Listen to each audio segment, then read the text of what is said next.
section 2.4. If you find your notes, look at section 2.4. Just a little refresher about why an imaginary number exists, how it was created. Brandon, you're section 2.4, right? Yeah, in that huge big backpack of yours. So solve the little equation, x squared plus 1 equals 0. So Chelsea, to solve it, you would take 1 to the other side. And then You take take the square root. And if this was on your test yesterday, you would have said the x-intercept doesn't exist because we have an imaginary number. So that imaginary number is created because of the -1 underneath the square root. If I want to simplify a square root any further, we have to pull the negative out and make it an I. There's this game. Hi.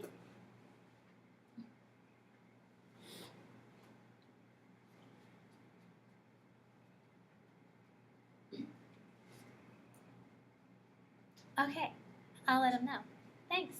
Bye. Mr. Carey has one of your binders. Oh, I don't know Yes, for he- what. yeah, I lost my binder. I don't know how he got that though. So if you want to run and get it now or get it later. Let's go now. Yeah. Shall I take the pass? Yeah. But he's in his office. If Yeah. you know where that is. Good. I've never been there, so it could be a little scary.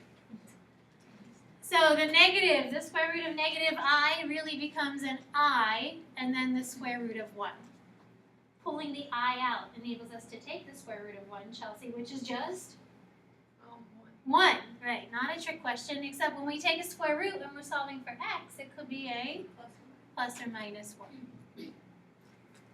So anytime there's a negative under the radical, you take that negative out so that you can then continue to simplify the radical. And that's how the imaginary number was created. So that you can still simplify a radical with the negative underneath it, you just have that I with the answer. So x squared plus 1, the solutions would be plus or minus 1I, or you could say plus or minus I. Questions? So no longer would we say no solution, we would now say x equals plus or minus 1I. The standard form of a complex number, so there is a specific way we're supposed to write complex numbers. And there are two pieces to a complex number. So the imaginary number is just the I. A complex number pulls a real number and the imaginary number together. That's why it's called a complex number. So it's a real and imaginary number pulled together. And that'll happen depending on what type of equation we're solving for, where you might have 5 plus 2i as an answer. So standard form says the real number has to go first, because it really is more important than the imaginary number. So when you're writing numbers and it says write your solution in standard form, make sure you put the real number first, the imaginary number second. Questions? Okay, so little teeny problem down here, and then we'll start kind of reviewing some operations. It says we want to find A and B if the quantity A plus B plus BI is equal to 13 minus 4i. So our goal is to figure out a number for A, another number for B, that would keep this equation equivalent so that the left side remains equal to the right. What could you do?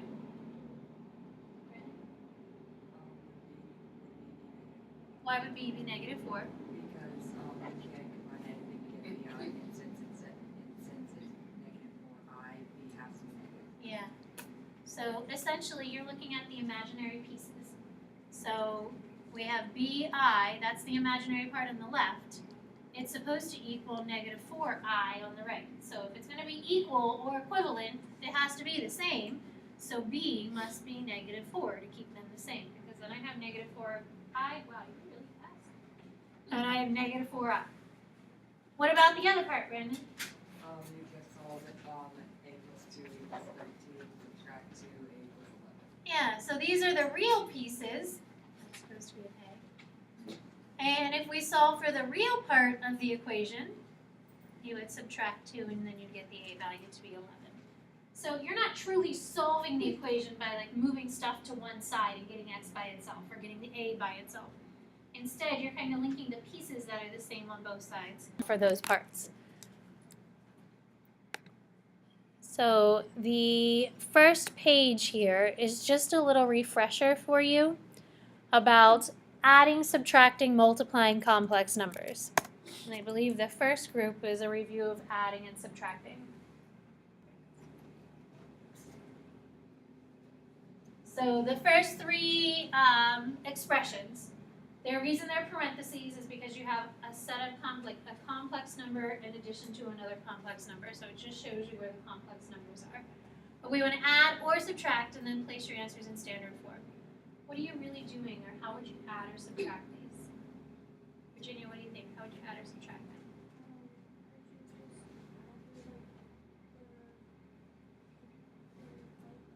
Yeah, add the like numbers. So if it's an x, you add terms that are the same.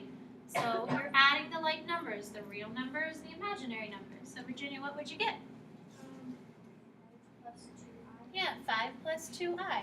So the real parts go together, the imaginary parts have to go together. And that's it. Like, we're just adding to kind of get a reminder of how to do this. The second one, the minus sign, just be careful with it. Distribute it through if you need to. This is really negative 6 minus 13i. So Chelsea, that would simplify to Negative 3 minus 11. so adding the like terms together, the numbers that are the same get added together. And then the last one here, this is really three different numbers. So you have the real number and then a complex with a complex. So this would be 3 plus 2 minus 3i. And then this is really negative 5 plus I. So Brandon, that simplifies to 2i. positive, Negative 2i. there we go, negative 2i. So 3 plus 2 is 5, but back here is negative 5, so they cancel. And then combining the i's gives us negative 2i. So it's just like a variable. It has to be the same in order for you to add them together or subtract them. The next set of examples wants you to multiply. So multiplying imaginary numbers, complex numbers, is exactly the same as multiplying variables. You're allowed to multiply 5 times 2x, but you're not allowed to add 5 plus 2x. But multiplying, you just multiply the numbers in front. So Libby, if we multiply here, negative 8i times 9. It would be 72. It would be, yes, Negative 72. negative 72.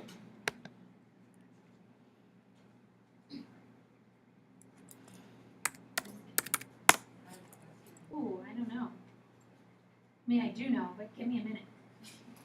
I can't remember if it equals positive or And then Libby, negative 8i plus 4i is? That would be negative 32i squared. Okay, so Brandon's question was, what does I squared equal? So we know I to the first is just I. And Virginia, I think you said what I squared was equal to? Negative 1. The reason I squared is equal to negative 1 is because if you have I squared, that's really saying you have the square root of negative 1 times the square root of negative 1. Because this is I times I. So I squared is equal to negative 1. So in this problem, Libby, if this becomes a negative 1, our simplified solution would be, Negative 72i plus 32. and I'm going to put that 32 in the front because that's our real number, and then the negative 72 in the back. So anytime you have an I squared in a problem, it can be simplified. It turns into negative 1. So we don't leave I squared. Change it to a negative 1 and then continue to simplify. Questions? So the second one of my favorite F words, FOIL, factor, fun. So if we FOIL this, Nick, 6 times 2 is 12. 6 times negative 3i, Minus 18i. good. Negative 2i times negative 2, Minus 4i. and then negative 2i times negative 3i. Plus 6i squared. Nice. Okay, so we did the FOILing part. Combine any like terms. We know the middle terms have to combine. That makes negative 22i. What happens with 6i squared? It becomes negative 6. Right, this guy here becomes negative 6. 12 minus 6 is 6. Right. So, are all the odd power, would all the, even powers be, would all the even powers of I be, negative one? No. We'll talk about that. That's a question on the next page. Promise, say. We'll talk about it. Brandon, you're like jumping ahead. At one time, I thought you were jumping ahead, but then you had a good question to ask, and I didn't let you ask it. Yeah. Yeah. Michael, what do you think you do with letter C? You just multiply 3 plus 2i and 3 plus 2i. Yeah. What's it give you when you multiply them together? It'd be 9 plus 12i and then 4i squared. Awesome.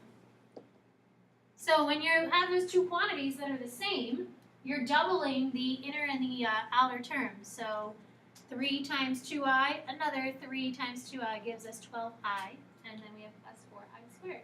So that becomes, It'd be negative, it'd be 5 plus 12i. yeah, perfect. 5 plus 12i. Good. So the 4i squared becomes negative 4, so that gives us 5 plus 12i. So quantity squared, that means there are 2 of them. That little square doesn't distribute through. It means that quantity is doubled. Any questions on those 3?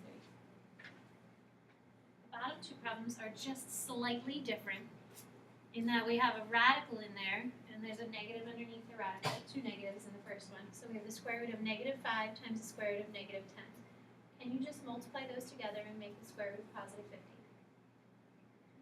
No. Virginia, what do you think you need to do first? Would you take an I like both of them? Right. So the negative underneath the square root, you still can't do. So you can't just multiply those 2 together. Instead, that negative underneath the square root creates the imaginary number I. So you pull that negative out so that you just have positive 5 underneath. You pull the I out of the 10, and that goes underneath. Then you can multiply them together. So Virginia, if we multiply these together now, we get It would be negative 1 square root 50. yeah. And I'm just going to write I squared. She said negative 1 because I times I is I squared. So multiply the i's, you get I squared. So this is now negative 1 and then the square root of 50. Can you break down the square root of 50? Eris, can you break it down?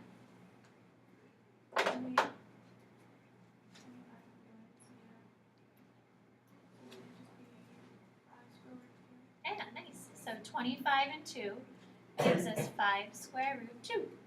There was a negative 1 in front, so now it's a negative 5. Oh, wait, no, I got backwards. Questions? So looking at letter E, see if you can FOIL this. Make sure you change the square root first. So I square root 5, I square root 10. So you can't do anything with a negative square root. You pull the I out first, then you work with the square root.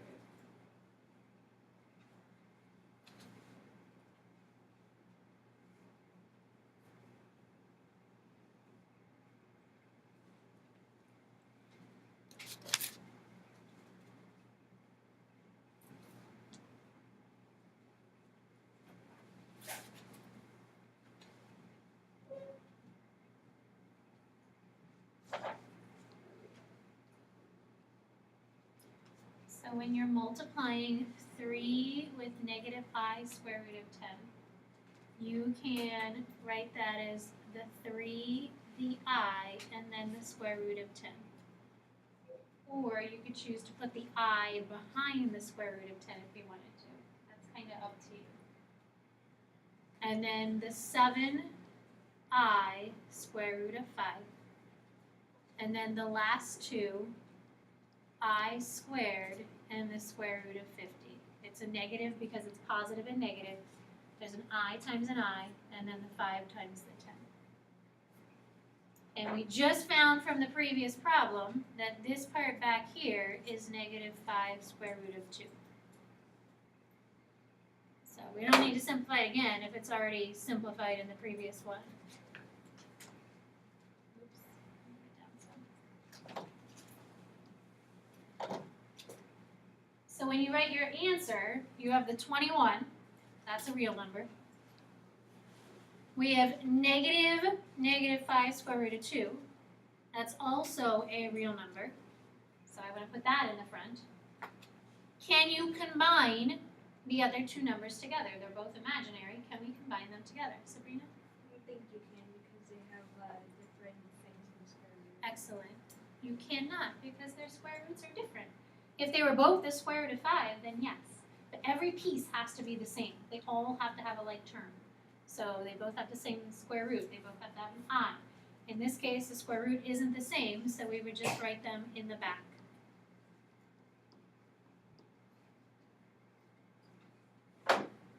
So you got the real and then the imaginary. And that whole number goes first. It's really the most important number. And then the radical, and then the imaginary numbers. Any questions? So that was like last year, section 4.6, I think. I think it was section 4.6 or 4.7 that you did imaginary numbers. And that's pretty much what we did last year with the imaginary number. And then we used completing the square, we used the quadratic formula, we used the square root method, and we ended up getting solutions that were imaginary numbers. We are going to kind of build on the imaginary numbers and talk about two other things with imaginary numbers. And the first term is the complex conjugate, but the word conjugate, this term right here, we will be using with multiple parts throughout the year. So we'll actually use conjugates with trig. You use conjugates when you factor. We'll use conjugates with i's, we'll use conjugates with radicals. So they kind of get used sporadically throughout the year. But a conjugate, it says if you have a plus bi, a minus bi, those are the conjugate parts. So a positive and a negative. If you think back to factoring, you were asked to factor x squared minus 4. How does that factor? Brandon? X plus 2, x minus 2. What do you think x plus 2 and x minus 2 are called, Brandon? Conjugates. So you've already used conjugates before, but a conjugate is the same term, like the same two terms here, an x and a 2. One is a plus, one is a minus. That's what a conjugate is. When you multiply conjugates together, Brandon, what happens with the center terms? They disappear. Because if you're multiplying, you get x squared, and then you have a negative 2x and a positive 2x. That's the conjugate fact, where those middle terms cancel because they're opposites of each other. So that conjugate fact we'll use a lot, but we're going to try and use it with these imaginary numbers, because what it says is that if you multiply conjugates together, their product, which means multiply, an answer to multiplication, is a real number. So supposedly, if we take 3 plus 2i and multiply it by its conjugate, so what's the conjugate of 3 plus 2i, Brandon? 3 minus 2i. This is saying that when we do the multiplication, we should end up with a real number. The imaginary numbers should disappear. So if you look at this, kind of showing a little proof here, see if it works. 3 times 3 is 9. 3 and negative 2 make negative 6. 3 and positive 2 make positive 6. And then we end up with negative 4i squared. So just like x's, when you FOIL them together, the middle terms cancel. When you FOIL these together, the middle terms cancel. But also, Brandon, The I squared turns into a negative 1, so then the negatives cancel and you get positive 13. yeah. So the other thing with i's, besides the middles canceling, that I squared is negative 1, which means the last number now is a positive 4, and we get a positive 13. So the imaginary number, those two imaginary numbers in the middle cancel, and then the I squared can change to be a negative 1. It's equivalent to negative 1. So that's how we get a whole number answer. So looking at the next one, for letter B, we have negative 4 plus I square root of 2. It's still a negative 4. The conjugate part only changes the middle. So see if you can do letter B.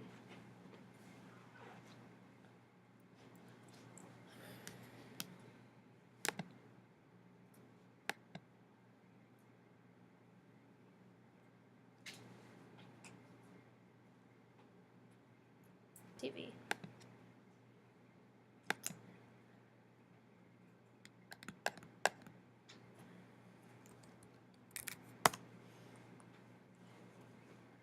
So the 4 stays negative, it becomes a minus I square root of 2.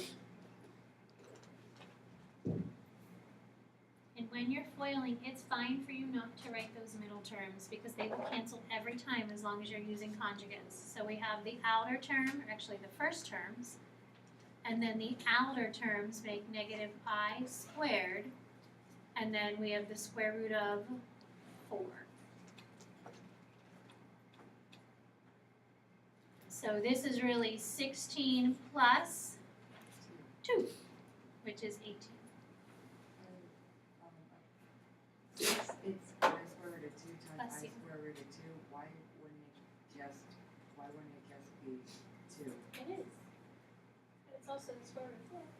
2 times 2 is the square root of 4. Either way, think about it the same thing. Okay. Other questions? So why do we have conjugates? I mean, they have to be used for something. Gotta be useful for something if we're learning about them. The next group of problems, what'd you say? Yes, exactly why, Iris. That's exactly what the reason is. Because I'm sure numbers think about that. Like, math people think about that when they're creating things, right? They do. Yeah. The likelihood that somebody will not Yes, yeah. They probably think about that.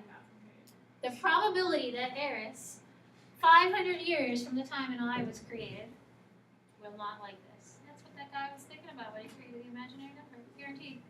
Yeah. All right, so complex conjugates. It says divide the following complex number. Write the answer in standard form. What do you think you would need to do in order to divide? Chelsea? Multiply by So how would that look then? you would just multiply it by 1 minus. Yeah. Are you actually doing division? No. It's like synthetic division. You're not actually dividing with synthetic division, but you are because you're pulling out a piece of the problem. When it says to divide, it is a fraction. Fractions really is a division problem. But when we're dividing, in a sense, we're trying to get the I out of the denominator. So in your mind, you might think it's actually like simplifying. But a denominator cannot have an I. A denominator cannot have a square root. A denominator can't have just like a negative 2. The negative has to be applied to the positive, the top part. So to divide, we're really multiplying by the conjugate. Our goal is to have a whole number in the bottom of the fraction. Fractions are really specific. Lots of rules with fractions. So Libby, if we multiply this denominator together, 1 plus I times 1 minus I, You would get 1 and then negative I squared. which is really 1 plus 1. Which is 0. Oh. Or, what'd you do? oh, yeah, sorry. No, it's That'd alright. be 2. This would be 2 because you have 1 minus negative 1, which is really 1 plus 2, or I'm sorry, 1 plus 1, which makes 2. So we should have a real number answer because we used a conjugate, which is good because it makes the fraction happy to have a real number answer in the denominator. That's dividing. We really didn't seem like we were dividing, but we simplified. We don't have an I. There is another piece to the question though. It says write the answer in standard form. In most cases, I would tell you that 1 fraction is considered simplified, 2 fractions separate is considered unsimplified. However, real numbers and imaginary numbers don't like to be together. So we are going to write this in standard form by separating this into 2 fractions. When you separate a fraction, if you have 2 pieces in the numerator, the denominator needs to go to both those parts. So the 1 over 2, that's the real part. There's a minus sign. And then there's an I over 2. In front of that I is really a 1. There's really a 1 sitting here. So then I have another 1 over 2 with the imaginary number. So you're taking the first one, dividing it by 2. Taking the second one and dividing it by 2. If there were 5 numbers in the numerator, all of those would be divided by 2. If you were splitting them up, you'd write 5 separate things divided by 2. So whatever's in the denominator needs to go to both pieces of the numerator. Questions? So So see if you can divide, or if you like simplify better, simplify letter B. So you're using the conjugate of the denominator. It's okay to have an I in the numerator, but it's the denominator that's really specific. It's a picky denominator.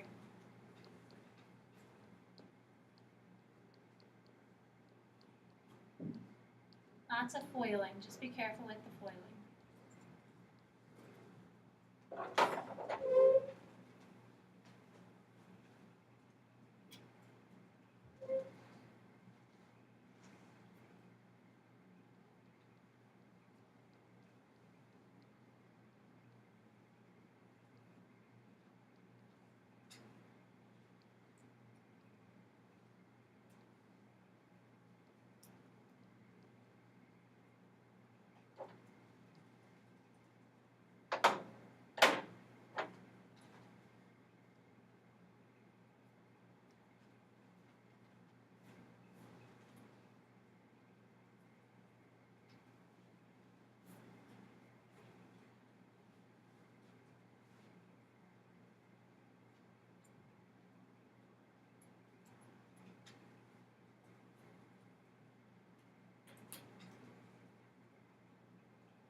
So cut in the numerator, what can we combine?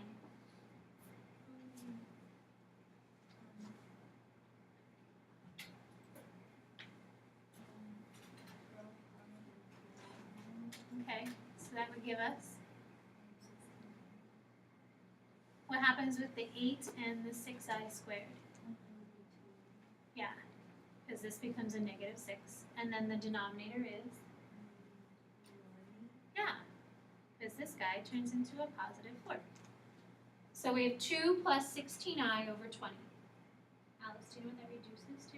So do you want one time?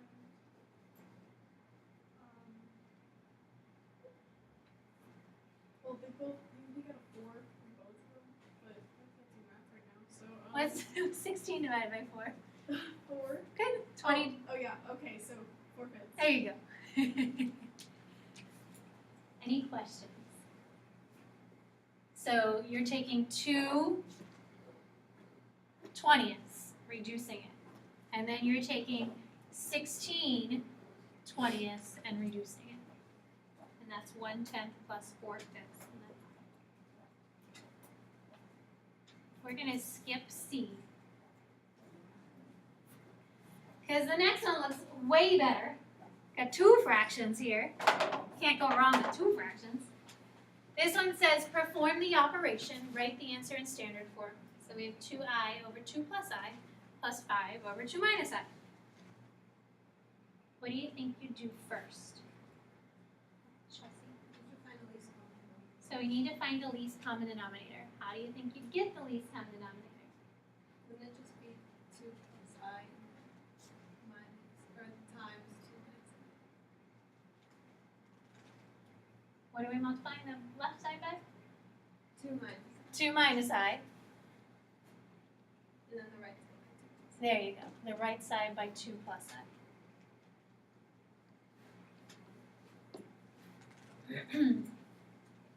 So they're both conjugates as well. I want to take care of the I part first. So we've got conjugates here working with. Again, a lot of multiplying, so just be careful with your multiplication.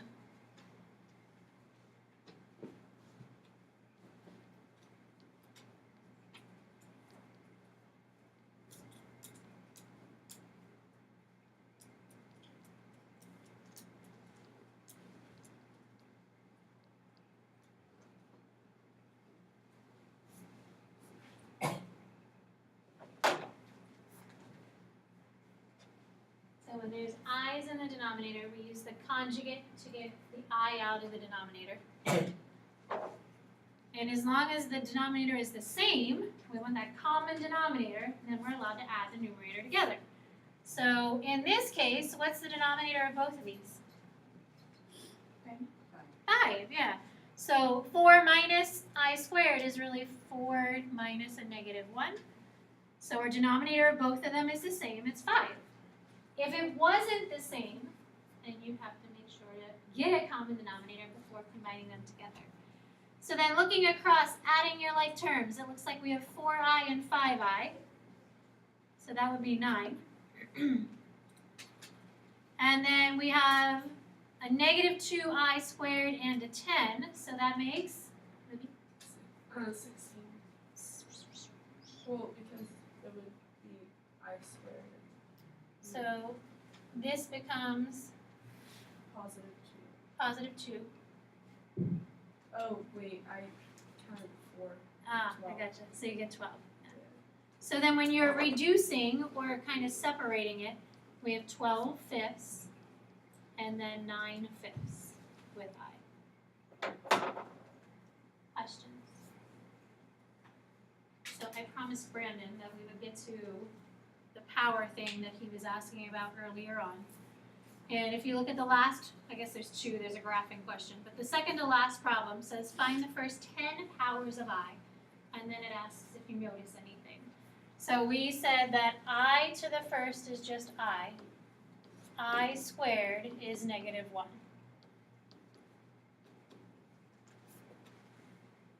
So what would I cubed be? Like, just think about what you already have up on the board. Virginia? Negative I, And why would it be negative I? because you're multiplying negative 1 times Yeah, because to get I cubed, you're really taking I to the first and I to the second, which is I times negative 1. Like, that's really how you're getting I cubed. You're using the previous 2 to make the next one. So then if we had I to the fourth,